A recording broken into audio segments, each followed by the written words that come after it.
Hello, it's Stokely from Sauce on Delay. It's 17 degrees in New York today. 2 weeks ago, we had temperatures in the 50s.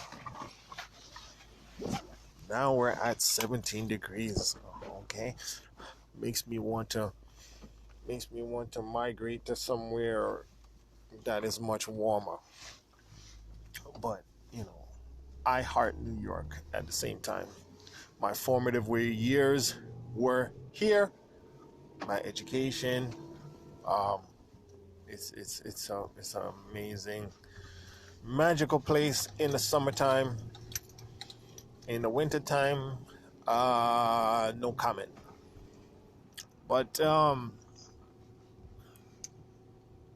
was doing some reading yesterday on weight loss and a new weight loss medication that's been that's undergoing research right now, and it's proven about 21% efficacy in in patients, or in the test group that actually received the um, the drug versus the placebo. There's a 21% um, increase in the amount of weight loss. So it's promising.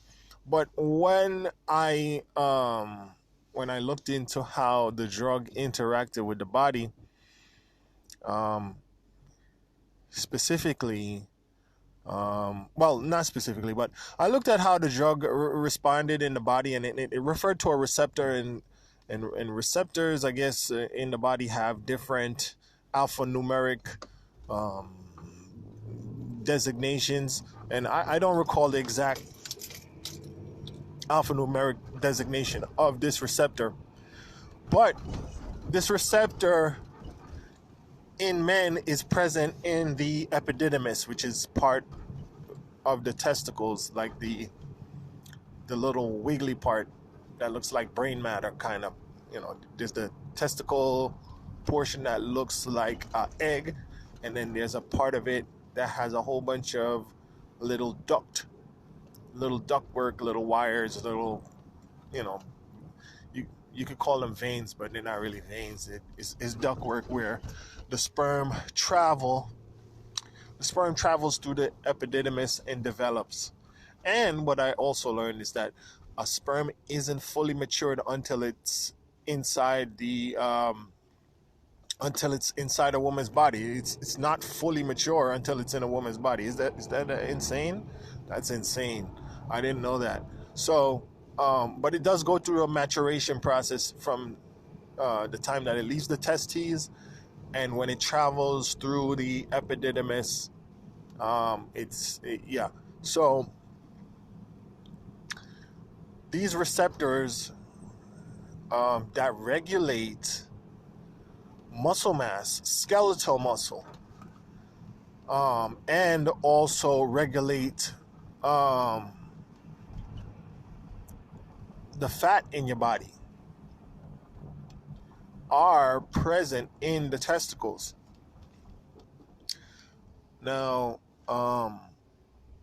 which prompted me to, and I already kind of realized this when I started the whole hair product journey, which, like I said, my initial motivation was to cure hair loss, but there isn't really a topical method or to cure hair loss in a holistic kind of way. Minoxidil accomplishes that wonderfully. I mean, rosemary and sandalwood and peppermint and all these things are anecdotally, and jojoba oil are anecdotally, and some research shows that even just basic basic moisturizing of your scalp can, promote skin healing and scalp healing, and can, possibly, aid you in protecting your hair, and also reducing stress can prevent hair loss from stress related hair loss. So, um, anyway, I just wanted to say that this whole journey and the vitamins and the liver and the pancreas and the hormones in the body and how the body produces these hormones and the nutrients that it needs to properly produce these hormones and now that we're learning that I mean even the health of your testicles is important in managing and regulating your weight. I mean, the drug that I just said in the beginning that the drug that is being released, I forgot what the name of it is. Well, it's not being released yet, but it's still under research. So the drug that's being researched, they only researched it among a group of 798 people or something to that effect. But the drug which they're gonna release, it acts on a receptor that's present in the testicles.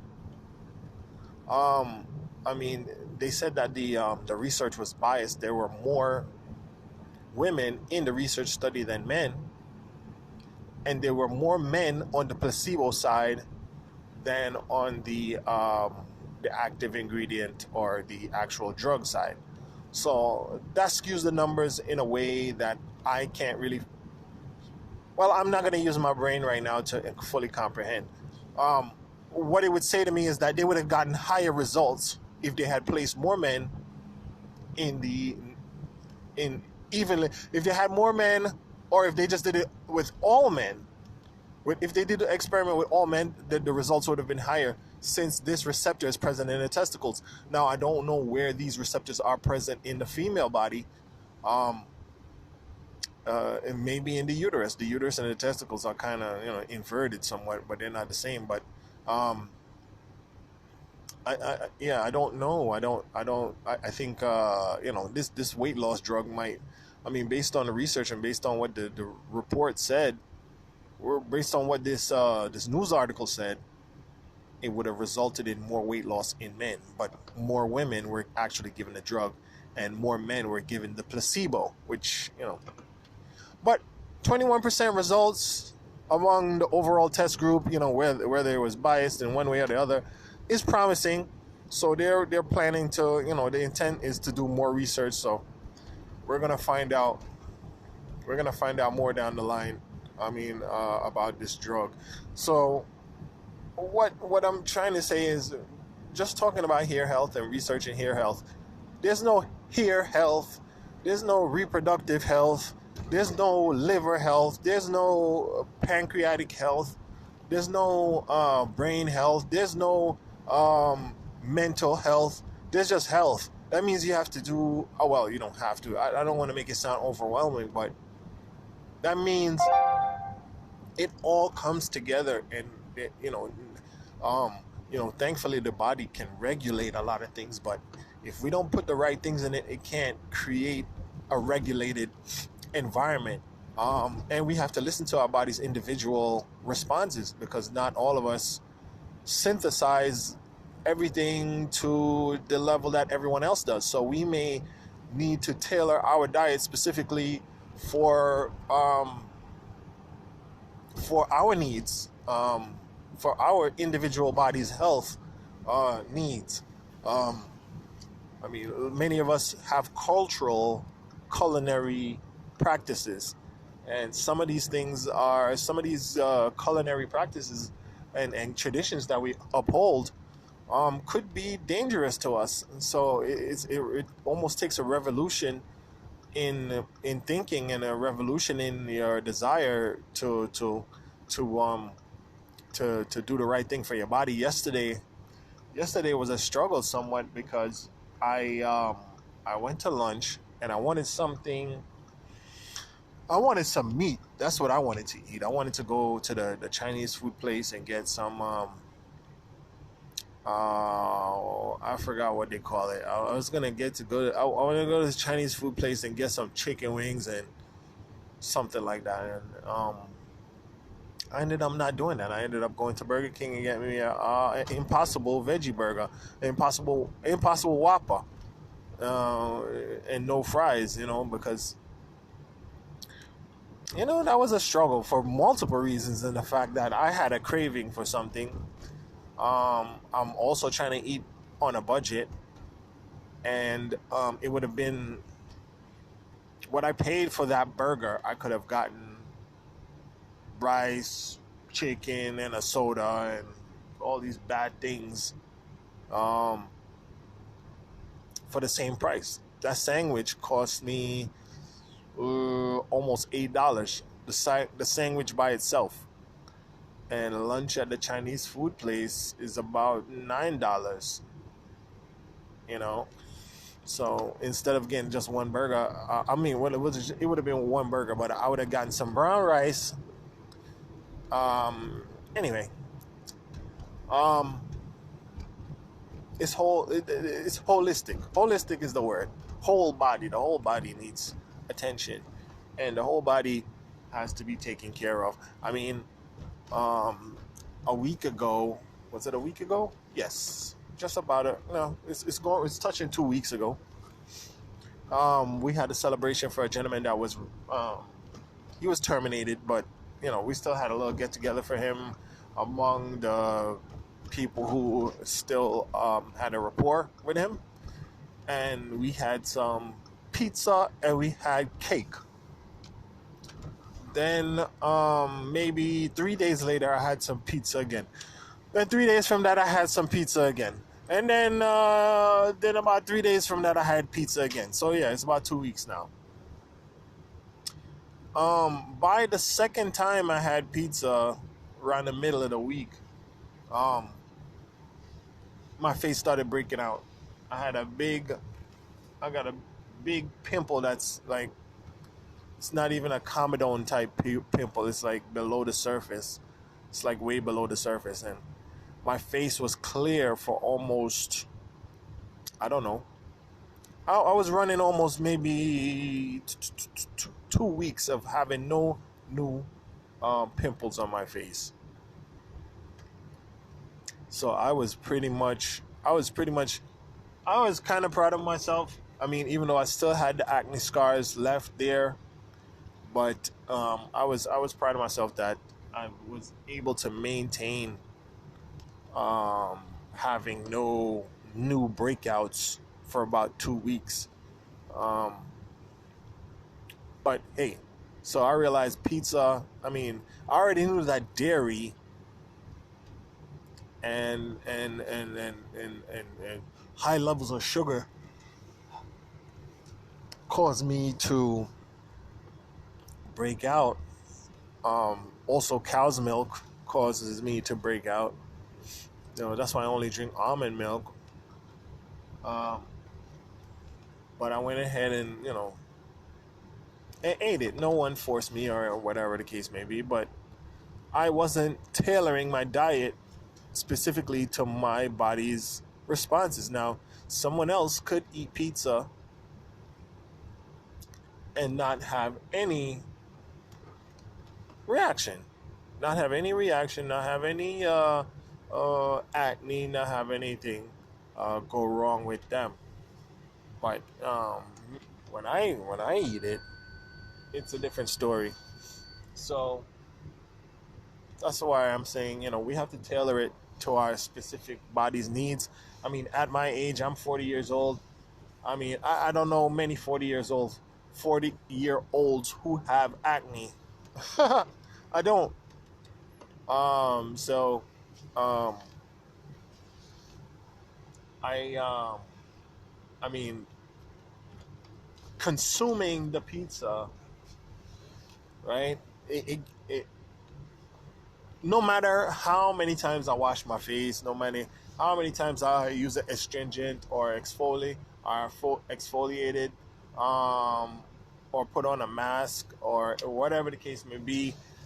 I mean, a facial type mask, not a respiratory mask. No matter how much I do topically, um, that would not that would have not prevented me from having breakouts because I was still doing my face routine. So my face routine would not have protected me from what I already did dietarily. Um, all that dairy and milk and stuff, that was working inside of my body from the day that I ate it. And it was already, you know, on its way to give me a bunch of acne. And it doesn't matter how many times I wash my face or whatever the case may be, it would have still resulted in the acne. So it takes a lot of discipline. It takes discipline to say I'm not gonna go over to the fast food place or the no. Well, I still ate fast food, but it's it takes a lot of discipline not to eat the chicken. It takes a lot of discipline not to drink the milk. It takes discipline not to indulge in the interest of your health and in the interest of your aesthetics. Um, Now, my overall health, I wouldn't say suffered significantly from me eating the pizza. Sometimes when I eat it, I do feel congested. Similarly, you know, if I have too much sugar, I feel congested also. Um, so, yes, there is a response. My body is responding in a protective kind of way. It's trying to protect itself from whatever I just consumed. But I can't really say that's a visceral reaction. Well, it is. It is, but I don't want to say that it's a visceral reaction or you know, a very violent or a very obvious reaction to my poor dietary choices. But it is. So my body is sending me a message. This is not good for your body, you know. My body is sending me a message and I'm not listening, and I face the consequences. I face the consequences health wise, and I face the consequences aesthetically. And just to conclude, you know, I think, you know, that if you feel like you look good, then you feel better, you know. So it's all psychological also. Um, you know, I was trying to make a video because um, Anchor recently opened up a video um, offering where content creators can post videos. So I decided I was going to post a video, but you know, I'm so self-conscious. I realized how self-conscious I am about my appearance. I ended up not uploading the video, you know, but you know, I was like, oh man, look at me, look at my acne. The setting isn't right, but that's the thing about production and show business. I don't know if I'm really a show business production person. Um, I got a face for radio, so I think I like the podcast platform very much. But I'm still gonna make the video regardless. I'm gonna make the video. I'm still gonna do it, but I'm not gonna do it right now. Hopefully next week I'll do it. But in conclusion, I said a lot, but health is a whole body undertaking. Dietary, mental, um, and every other way that you want to talk about, relationship wise. You know, your whole perspective, your outlook. You know, it's vast. Health is a vast, huge word, and I think if humans and humanity focuses on health in as vast as the word exists, then we'll more understand how to treat each other better.